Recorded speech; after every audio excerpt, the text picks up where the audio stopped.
His speech is going to be a celebration of the 250th year of America's independence. He is going to share the stories of great American heroes who exemplify bravery and the spirit of 1776.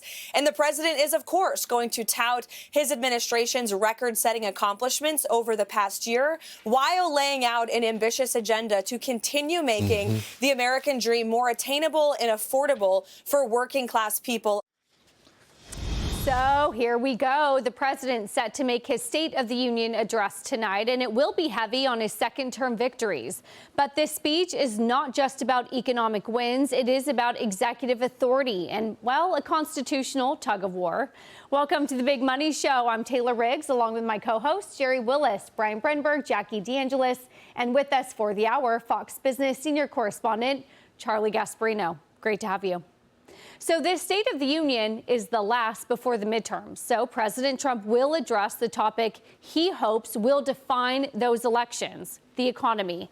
Let's go to Edward Lawrence, who is live from the White House with a preview on what we can expect tonight. Hey, Edward. Hey, Taylor, I can tell you in the next 30 minutes, I can tell you we can expect the president to hold his traditional State of the Union luncheon in the Blue Room here. Now, White House officials confirmed for me the theme to this speech is America at 250, strong, prosperous, and respected. A lot of the speech will be dedicated to the economy here. The president expected to list his accomplishments of his administration in his first term. Now, among those, I'm told passing the One Big Beautiful Bill Act that includes tax cuts, which the administration feels Americans will notice this year. The president will highlight his TrumpRx.gov, where he says pharmaceutical companies agreed to increase prices on other countries and offer greater discounts in the United States. He's also going to push his Trump accounts that can set up kids with financial leg up when they turn 18. The president will lay out the case for why he and Republicans are better suited to continue tackling the affordability crisis that was created by the Biden administration and Democrats on Capitol Hill. You're going to hear the president tout his signature tax cuts that every single Democrat in Congress voted against. No tax on tips, overtime, no tax on Social Security. And several Democrats say they will boycott this speech, where all Democrats continue to go after the president at every level. You know, I think different people are responding to the lawlessness of the administration in different ways. Obviously, Donald Trump's numbers are sinking like a stone, and people are objecting to everything from the tariffs to the Epstein file cover-up, and people are responding in different ways. So on data centers, White House officials tell me that the president in his speech will say that other tech companies have now signed on to the non-binding agreement where they will pay to support the energy needs and infrastructure related to those data centers. That includes building some of those power plants using that Microsoft model, or Microsoft as a model for this. Back to you guys. Edward Lawrence, thank you so much. Thanks. All right, curveball. Brian, I'm coming to you first. What? I know, I never do this. Because you always say, don't screw up the marathon the night before. Don't do anything different the night before. Yes. Are you worried that there's, I guess, what do you want to hear tonight? And are you worried that there's going to be maybe too much excitement, even though some Americans maybe don't feel all of that? How are you feeling about I like tonight? excitement. You know, it's funny I use the marathon thing so much since I never run. But I do like that analogy. I love the excitement. Actually, I want there to be a lot of excitement tonight because there are things to be excited about. The 250th birthday thing is really cool. Yes. Play that up. My understanding is a lot of the men's hockey team is going to be there. That is objectively awesome. Play that up. There's going to be a lot of important guests in the chamber. Play all that up. I like that. Celebrate. What I would say on the economy, I've been thinking about this a lot. Like, first of all, President Trump's going to do whatever he wants to do. He's not listening to me, and you probably know what he's going to do. But I'm thinking about, everybody keeps saying, sell the economy. And that feels sort of wrong to me. Like, I don't know that you can sell the economy. I feel like the economy sells itself or it doesn't. So what do you do as president if you want to talk about the economy? I don't think you tell people how shiny the car looks, because everybody has eyes and they can see if the car is shiny or not. But what you can do is talk about what's under the hood, okay? We haven't opened up the hood. There's a big economic engine here. Let me tell you what's under the hood. You're going to make your judgment about how good the car looks. I'm going to tell you about how much power it provides when you get behind the wheel. That's what I'd like him to do tonight, and I'd like him to not do it for 2 hours. I'm gonna be disappointed. I think he's gonna go for 2 hours. I wish it was not gonna be that, but I do want a lot of enthusiasm. But don't tell people about what they can see. Tell them about the power of what they can't yet see, but you know is there. But he's not going to do that. I know he's not going to do anything I said. But Taylor invited me to dream, Charlie, and I have a dream. One could dream. He's going to give himself an A++ on the economy. You know, he's going to say, you know, that the tariffs have added manufacturing jobs, which they've not. He's going to set the same trap. My fear is what Joe Biden did, and what Joe Biden did and Kamala Harris was stupid. And they're not the most adept politicians. He's a much better politician than both of those. But they said, you know, if you think prices are high, you're wrong. You know, you're feeling bad about the economy, you're wrong. And then people are like, well, what are you talking about? You know, okay, the inflation rate came down, but prices remain very elevated.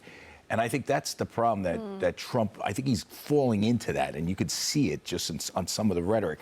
This trade thing is a huge unforced error. Supreme Court comes back and says, you know, your trade policies are bad. Well, maybe come back and say, you know, let's leave that for another time and let's focus on growing the economy. Instead, he's doubling down on trade, which is one of the big headwinds in terms of getting growth in the economy. And we do have somewhat lousy growth. We have a 2 point, what was the last GDP growth number? Well, it was 1.4 in the fourth quarter. Growth? 1.4 is lousy growth. It's not. I mean, I understand. Remember, listen, maybe I'm jaded, but I remember when 3% was Okay, we're below that. And I'm just telling you that. I think you're painting a slightly dour picture.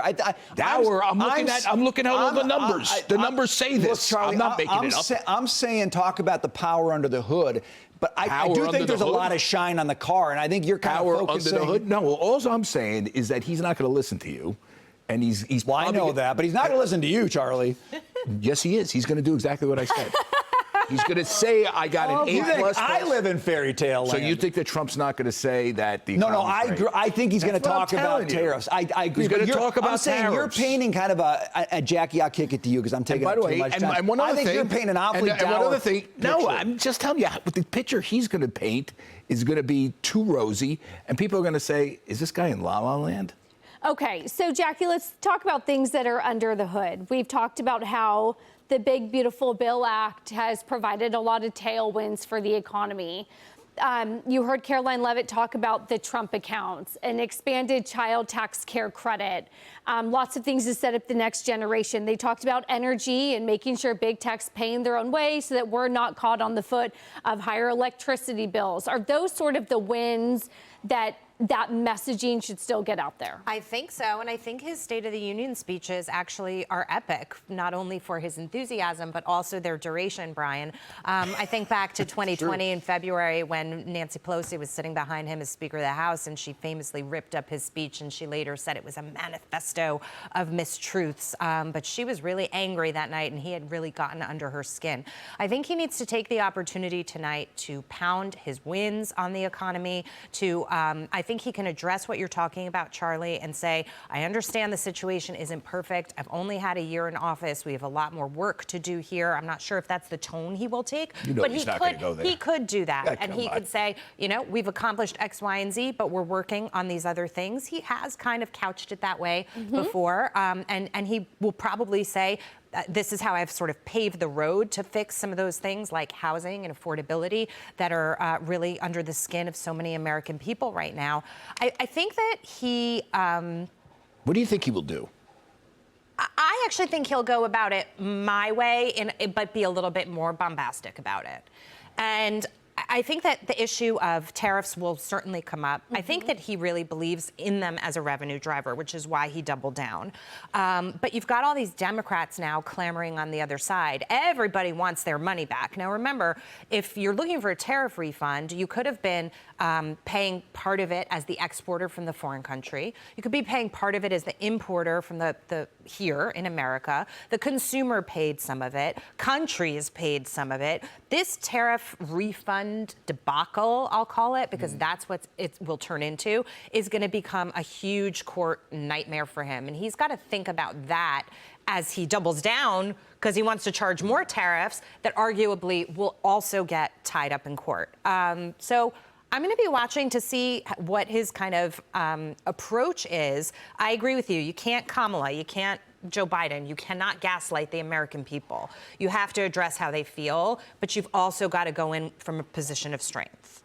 Jerry, I want you to go where you want to go, but another note I was reading this morning was talking about just sort of some of the tail risks of this economy. We've talked about how we're super excited about AI, but the more that GDP is reliant on AI CapEx spending, the more of a risk there is that if that sector starts to slow down, that really hits us hard. So sort of the tail risk, instead of a 10% tail risk, it's like now a 30% tail risk. When you're thinking about just how reliant we have become maybe on one sector, certainly this is a president that's trying to broaden out, and we've talked about construction and manufacturing, and we had the New York and the Philly manufacturing surveys last week. Dallas Fed, I believe, was yesterday. How are you thinking about all this? Well, I think that's a great point. I really respect that and what everybody here had to say. And I just want to remind people that last CPI report, 71 prices went down, okay? Prices went down, not the trend, not the percentage. Prices went down. Gas is down 8%.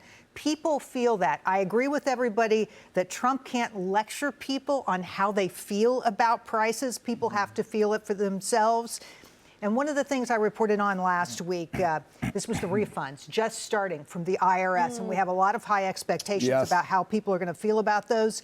The increase year to year was only $225 per household, so that was a bit of a meh. But the next larger report, number than that. The next report, this is year over year. Okay. So the number of people, and by the way, there were fewer people filing this year in that very first tranche, which is kind of surprising to me. But we're going to see a much bigger number when the next numbers come out on, I believe, February 27th. Okay. No. Yes, at the 27th. So that's going to be a good news. I think tonally, don't insult the American people. That would be my personal request. Respect how they're feeling about the economy, even if you have lots of data that shows things are getting better. We will see. We're going to be all over it. Don't miss the bottom line tonight. Brian and Lydia Hu are going to be hosting a special 2-hour show, followed by Kudlow giving you a preview of the president's speech. And you can catch President Trump's State of the Union address tonight on Fox News. It is all happening 9 p.m. Eastern. All right, quick market check, you guys. Desperate for your thoughts on this. Maybe Gaspo weigh in. AMD and Meta coming out with a huge deal. AMD up 9% on the day. They're expanding their partnership, where Meta has said that they'll buy up to about 6 gigawatts of AMD's GPUs for part of Meta's AI infrastructure. What's interesting is part of this agreement, AMD has issued shares to Meta. So if they reach certain milestones, like $600 a share, in theory, Meta could own 10% of the company and be one of the larger shareholders. Like it or hate it. I love it. Why? Actually, I don't care. I mean, you don't care? This is AI. This is all the economy. I mean, listen, we're going to see a lot of this type of, stuff going forward with these companies. I just wonder just how much of this is part of the GDP that we have right now, this sort of churn. And when this churn ends, where does GDP go? That's where my head is on this. I mean, we'll see these partnerships every day. I think they're almost cookie cutter, right? I mean, Well, didn't Meta just do something with NVIDIA? Like a as big I said, deal with NVIDIA? They're kind of cookie cutter. But where does this churn end? And then what does it do to GDP? Well, and that's what I brought up to Jerry. That's what I get a little worried about is the concentration. It's good to worry about that. But, you could describe it as churn, but I mean, at the same time, the market is mostly freaking out that this stuff is for real and it's going to eat into a lot of other companies' business. Right. So we've got two minds. Software companies. But even beyond software, I think that we'll talk about it later. Charles but Schwab. I mean, yeah.